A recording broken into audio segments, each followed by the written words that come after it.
नाज़िन उडेरोलाल भरिसां क़दीमी दरगाह शेख ताहिर अल मारूफ ज़ाइरीन लाइ खोली वई आहे, जंहिंखां पोइ अक़ीदतमंदनि में ख़ुशी जी लहर पखिड़ियल आहे। उन हवाले सां ॾिसूं था गुल मोहम्मद हिंगोरो जी हीअ रिपोर्ट। अमन, शांति, सुख ऐं सलामती जो दर्स ॾींदड़ उडेरोलाल जे अछे रंग जी दरगाह जे सरकारी तोड़े मक़ामी इंतज़ामिया सार न लधी।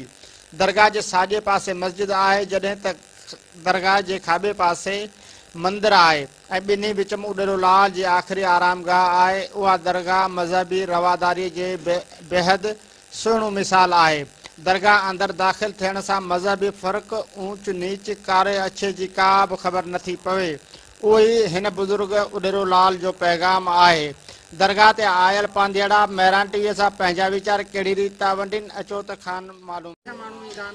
साईं को अंदाज काफ़िलो ही हिंद सिंध बरे सगीर पूरी दुनिया में सिंध जा त हुई पर चारे सूबनि में हिते माण्हू अचंदा आहिनि। अक़ीदेमंद, हिन जा चेला, हिन जा शेवक चई सूबनि में रहनि था, पर पूरी माना इंडिया में यात्री अचनि था, पूरी सिंध में असां काफ़ी टूरिस्ट अचनि था ऐं दुनिया जा जेके बि अचनि था हिते लाल साईं दरगाह अचनि था, उनजी हिस्ट्री ॿुधनि था त हिते अमन भाईचारे सां कहिड़ो ही माहौल हिते जेको रहियल आहे। हीअ सिंध जी माना बरे सगीर पूरी दुनिया जे वर्ल्ड हिसाब ॾिसंदासीं न त हीअ वाहिद दरगाह आहे जिते हिंदू मुस्लिम गॾु वेही इबादत, शेवा, पूजा पाठ सभु कनि था त ऐं मोहबत सां प्यार। जई दरगाह खुली आहे, असांखे वॾो पहिरीं त वॾी तकलीफ़ हुई जो ज़ियारती वीचारा ईंदा हुआ त ज़ियारत कोन करे सघंदा हुआ, शेवा पाणी बि असीं जड़ी करे कोन करे सघंदासीं। हींअर असांखे वॾी ख़ुशी थी, अॼु चंड जो ॾियारो काफ़ी माण्हू आया आहिनि, असांखे उन में वॾी ख़ुशी थी। अला करे करोना ख़तमु थिए, असांजो सॼो पाकिस्तान पंहिंजी सिंध सलामत रहे। हिन दरगाह ते रुगो मां कढायासीं वबा ख़तमु थिए। हाणे अलाह जी उमेदु आहे त इहा वबा वरी कान ईंदी, करोना जहिड़ी बीमारी। असीं तमामु तव्हांजा शुक्रगुज़ार आहियूं जेके तव्हां दरगाह साईं जी जेके वीडियो भरियो था, अचो था, साईं जी सार संभाल करियो था। अल्हम्दुलिल्लाह असांखे हद खां वधीक ख़ुशी आहे। हीअ वाहिद दरगाह आहे जिते हिंदू मुस्लमान ॿई गॾु ईंदा आहिनि।